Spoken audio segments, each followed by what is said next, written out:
এখন যেখানে দেখছেন এটা নেপালের একটা জায়গা, আমি এর আগে আপনাদের বলেছিলাম। তো এখন আমরা যেখানে এসেছি নেপালে, এটা একটা হোটেল রেস্টুরেন্ট বলতে পারেন, হোটেল রেস্টুরেন্টের মাঝামাঝি। তো এখানে আমরা দুপুরের খাবারের জন্য বসেছি। তো এখান থেকে যদি আমি বাইরের ভিউটা আপনাদের একটু দেখাই, শুধু এখানে দেখেন এই যে পাহাড়গুলো, সুবহানাল্লাহ। আর এখানে এই যে যেখানেই তাকাবেন এই যে অসম্ভব রকমের সুন্দর ফুল, এটাকে যতদূর সম্ভব মনে হচ্ছে হাজারি গোলাপ।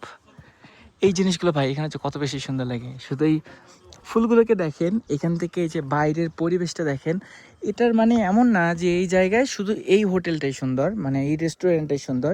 এখান থেকে আপনি যেখানেই তাকাবেন প্রত্যেকটা রাস্তাই হচ্ছে এই যে পাহাড়ের মধ্য দিয়ে। আমি যদি দূরে আপনাদের জুম করে দেখাই, এই যে এখানে দেখেন,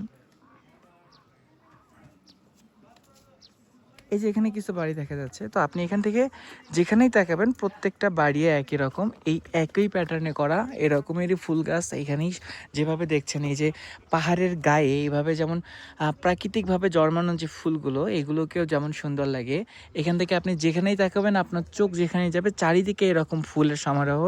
আর এই যে ওয়েটা দেখছেন, এই যে হাঁটার রাস্তা যেটা, সেটা এত সুন্দরভাবে গোছানো। এটা যদিও মনে হচ্ছে পাহাড়ি রাস্তা অনেক বেশি রিস্কি, কিন্তু এখানে এরকম রিস্ক সেভাবে থাকে না। তার কারণ এটা যেভাবে প্রোটেকশন দেওয়া দেখতে পাচ্ছেন এখান থেকে, যেহেতু সব সময় ট্যুরিস্টেরা চলে আর নেপালের একটা বড় বৈদেশিক মুদ্রা আসে এই ট্যুরিস্টদের কাছ থেকে, তাই এখানে এরা সর্বোচ্চ গুরুত্ব দিয়ে এই জিনিসটাই খেয়াল রাখে যেন ট্যুরিস্টরা সেফলি তাদের ট্রাভেলটা করতে পারে। তো আমাদের এই যে নেপালে এই ট্যুরটা, যেহেতু পুরো জায়গাটাই সুন্দর, পুরো সময়টাই আমাদের উপভোগ করার মতো, তবে আমাদের তাকে ডেস্টিনেশন আছে। আমাদের এবারের ডেস্টিনেশন হচ্ছে অন্নপূর্ণা বেস ক্যাম্পে যাওয়া।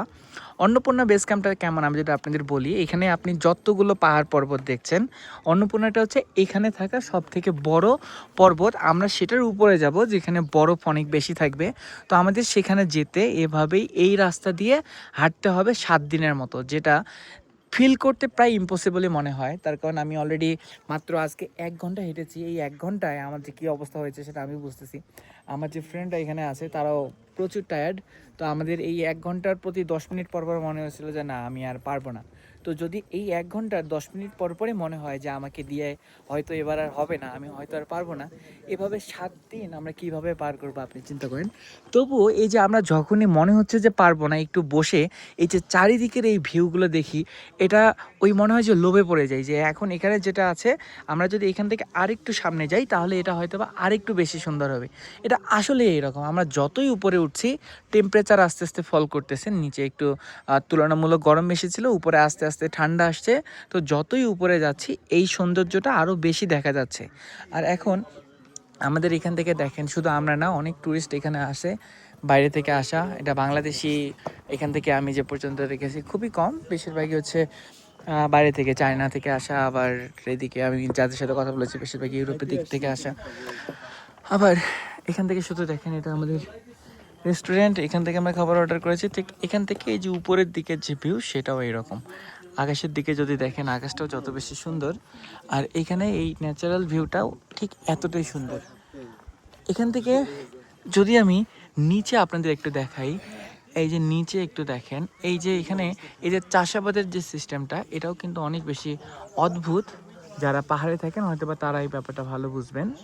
কিন্তু এখানে যেহেতু আমরা পাহাড়ে থাকি না, আমরা হঠাৎ বাইরে থেকে এসে এই যে এরকমের সৌন্দর্যটা দেখা, আমার কাছে কি আপনাদের কাছে যেরকম লাগছে, এটা যদি আপনি সামনে থেকে যেটা যদি দেখতেন তাহলে আপনাদের যতটা ভালো লাগতো ঠিক আমারও ততটাই ভালো লাগছে। আর সবচেয়ে বেশি ভালো লাগছে এখানে কোনটা জানেন, এই যে এখানে জন্মানো ফুল।